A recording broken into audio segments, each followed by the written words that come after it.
Hi, this is Brian. Welcome back to Philosophers Notes TV. Today we've got another great book, The Charisma Myth by Olivia Fox Cabane. The Charisma Myth, subtitle, How Anyone Can Master the Art and Science of Personal Magnetism. Cover's pretty awesome. It's got a turkey with peacock feathers. How anyone can master the art of charisma. It's a fantastic book. Quick reading, enjoyable, and super practical look at how we can cultivate the skills we need in order to be charismatic, which of course we're going to talk about in this episode. Philosopher's Note, a bunch of my favorite big ideas. 5 of them here. I read this as preparation for my Leadership 101 class. I'm excited to integrate some of these ideas into that class. So, the charisma myth. What's the myth? Well, the primary myth, and there are a few of them, but the primary myth is the idea that you either have it or you don't. Right? Some people just have that amazing ability, that amazing personal magnetism to draw people in and to kind of light up the room. Right? She says that is false. Whether they do it or not, charismatic individuals are, whether they do it consciously or not, charismatic individuals are simply engaging in a few specific behaviors, which we're going to talk about next, these 3 behaviors. But it's a myth to think that you don't have the ability to cultivate your charisma. It's kind of like what we talked about with Anders Ericsson in his great book, Peak, What Makes Great People Great. He says we all have the same gift. That's our adaptability, the ability to put in the effort and change your mind and your body. Great individuals have simply put in more effort. Well, we need to put in the effort if we want to cultivate our charisma. Just like learning a musical instrument or learning a foreign language or any skill requires effort and practice. Other myths that we want to bust here: you don't need to be outgoing. There are certain types of charisma that Olivia talks about that introverts excel at, right? An Elon Musk or a Bill Gates, focus charisma, she calls it. So you don't need to be extroverted in order to be charismatic. You don't need to be attractive in order to be charismatic. She mentions a number of individuals. Winston Churchill, for example, super charismatic, but no one considered him particularly handsome, but he had really, really strong charisma, right? And you also don't need to change your personality in order to be charismatic. You don't need to become a different kind of person. You just need to engage, again, in certain skills. So what are those skills? Well, there are 3 primary things, facets to having charisma. Here they are. 1, presence.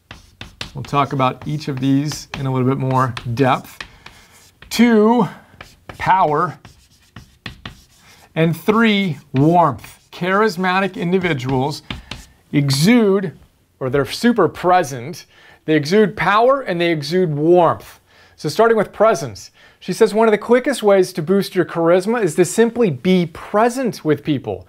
Charismatic individuals are there. They're 100% focused. They're not sitting there wandering around in their mind, thinking about other things. They're there. They're making you feel important because they're present. We can all cultivate that ability, right? Then there's power. Power is associated with a number of different things, from appearance, physical strength, intellectual strength, etc. But it's primarily communicated via body language. So we talked about some of these types of ideas in our episode on Amy Cuddy's great book, Presence. Body language is a huge underlying theme throughout the book.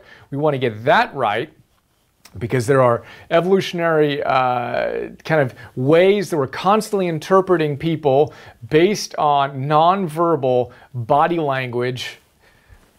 Exuding power is an important thing. We're going to talk about how to increase your power more in a moment. And then warmth. Charismatic people are not just present and powerful.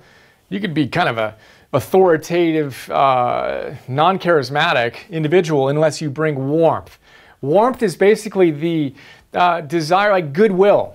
We're going to talk about how to build your warmth as well, but it's having a sense of goodwill, that you actually want what's best for the individual. So you're going to use your power to benefit them.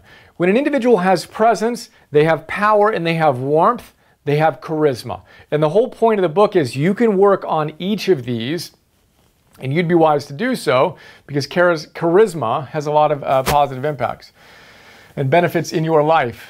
3rd big idea, so if we know that presence and power and warmth are the key to charisma, what gets in the way?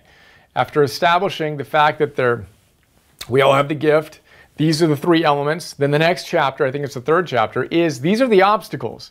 What gets in the way of us consistently being present, powerful, and warm? Well, Olivia tells us it's primarily our internal mental state. So what's going on inside our heads that dictates whether we're actually going to show up powerfully in these dimensions.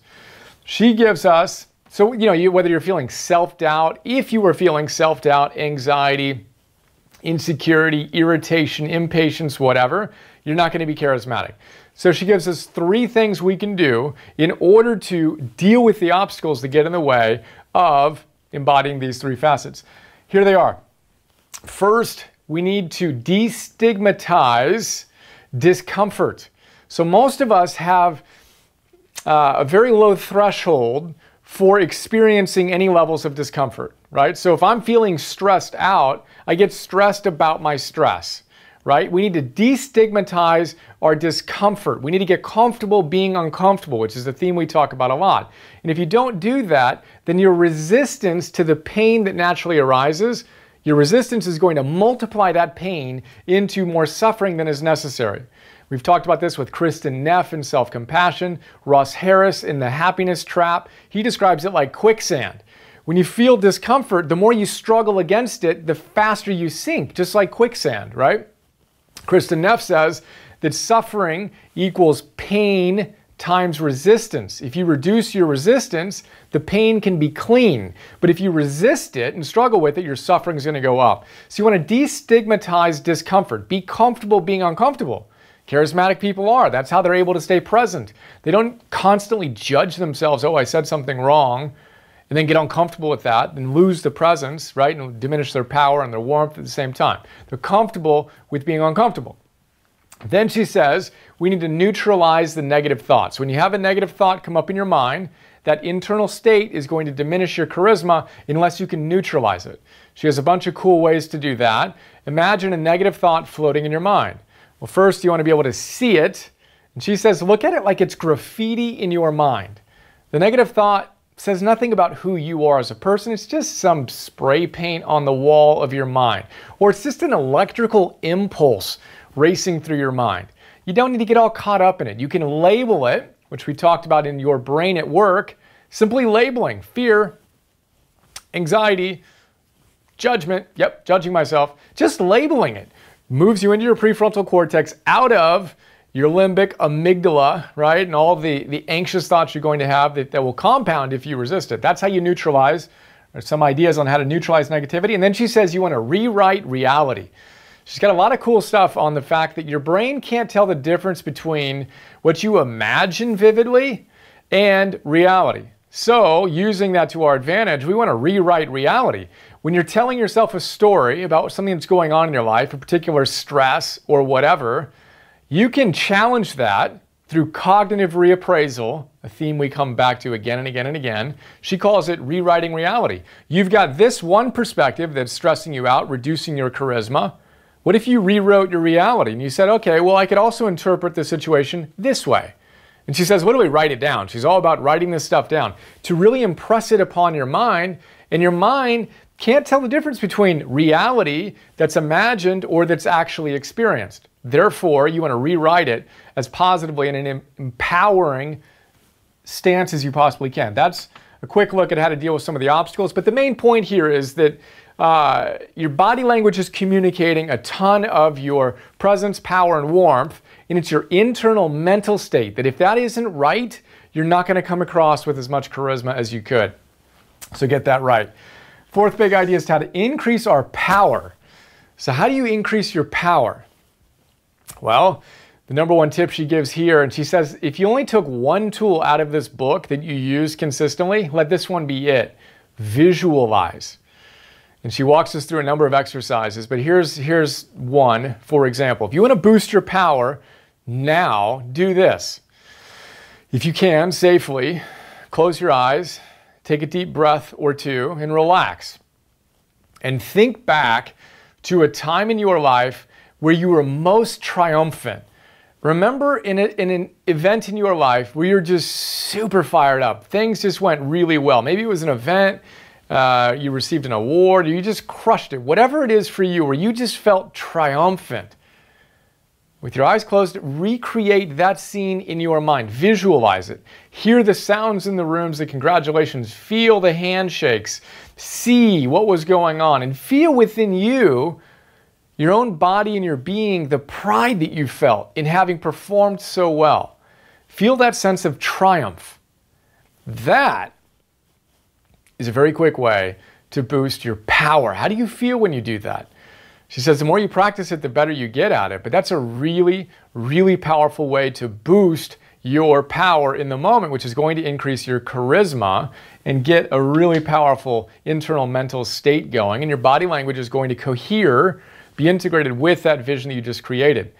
I like to combine them. We talk about this visualization all the time in peak performance, etc. But imagine combining that vision of yourself being most triumphant in the past with whatever your ideal aspirations are for the future. So when you imagine yourself in 5 years, right, and you wave your magic wand, this is what my life looks like in 5 years. I work hard, things go right, I get a little lucky, this is what my life looks like. Take that feeling of past triumph and connect it to that feeling of how will you feel when you achieve that? You bring that into your life and then be that now. Walk around with that sense of power, that sense of grounded confidence today. Visualize to boost your power. Fifth big idea is to boost your warmth. How do you boost your warmth? She gives us 3 tips on how to do that. The first one is gratitude. If you are not grateful, you're not going to be as warm and enthusiastic as you would be if you were focusing on the things that are going right in your life. If you're constantly thinking about things that are not going well and criticizing and complaining, those people don't have a lot of charisma. And you, when you are doing those things, don't have a ton of charisma. Charismatic people are powerful and warm. So a really easy, quick way to boost your warmth is to boost your gratitude. Count your blessings. Think of all the awesome things in your life today. The second facet of boosting your warmth is goodwill. So as I mentioned before, goodwill is basically your desire to see other people experience joy, to flourish in their lives. Right? So one little thing that I do before I ever do one of these episodes is I think I want to help one person improve their life. It's not about me. I wasn't thinking I was trying to cultivate my warmth. That was just my way to get out of my head and to make this about something other than me. If one person gets one big idea that can change their life even just a little bit, awesome, I've won. This is great.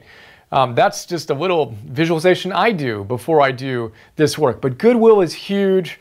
We want to have that. That's how we're going to exude more warmth, to go with our power, to go with our presence, and to have a higher level of charisma. A third facet of boosting your warmth, in addition to the gratitude and the goodwill, is compassion. To have compassion for other people and the challenges they might be facing, but also, very importantly, compassion for yourself. If you don't have warmth for yourself, if you don't have a level of self-compassion and acceptance of yourself, you're going to have a really, really hard time giving that to other people. She shares a lot of great ideas that echo the wisdom we talk about in Kristen Neff's Self-Compassion. Check that out. Our work on that, I'll put a link to that below. But basically, cultivate compassion for yourself. We talked about it in the obstacles, but destigmatizing discomfort. Quit making yourself wrong for facing challenges in your life. Allow yourself to be okay just the way you are. Give yourself that level of compassion. Give it to other people. Cultivate that sense of goodwill. Be grateful for things in your life as you boost your warmth. Visualize yourself in your most triumphant in the past and who you are becoming. Feel that moment to moment to moment. Bring that power with you to your interactions. Deal with your obstacles by dealing with the discomfort, getting comfortable with that, neutralizing the negativity, and then rewriting reality. Anytime you're faced with a challenge, step back, challenge your negative thoughts, write down a more empowered story, perspective about what's happening. Know that that's super powerful. Then we've got our 3 skills. Remember, there's skills: presence, power, warmth. Little presence idea. We talk about the iPhone effect. And she talks about the fact that people are so distracted that if you simply sit down and you actually give someone your presence for a minute or 2 or 3 or 4 or 5, that's hugely charismatic just to be present and to not be distracted and thinking about your response while someone else is talking, but to actually be there and engage with someone for any period of time, she says, is a quick way to boost your presence. I love the whole iPhone effect thing. Just having your iPhone out on a table or a desk when you're meeting with someone else, even if you don't pick it up, diminishes the quality of the interaction. It diminishes your presence, right? There's less intimacy in that interaction if you just have a smartphone out. And if you're the one who's picking it up and checking it out, well, guess what? You have very low charisma. You're demonstrating a disrespect and a lack of presence that's not helping your charisma meter. So put your iPhone in airplane mode, put it away, and check in and lock in and be present.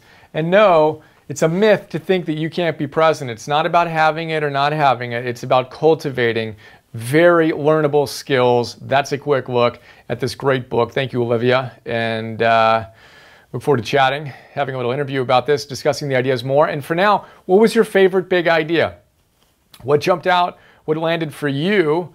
Think about that and think about how you can make it a more applied, embodied, practical part of your life starting today and make today another awesome day. Look forward to sharing more soon. See you.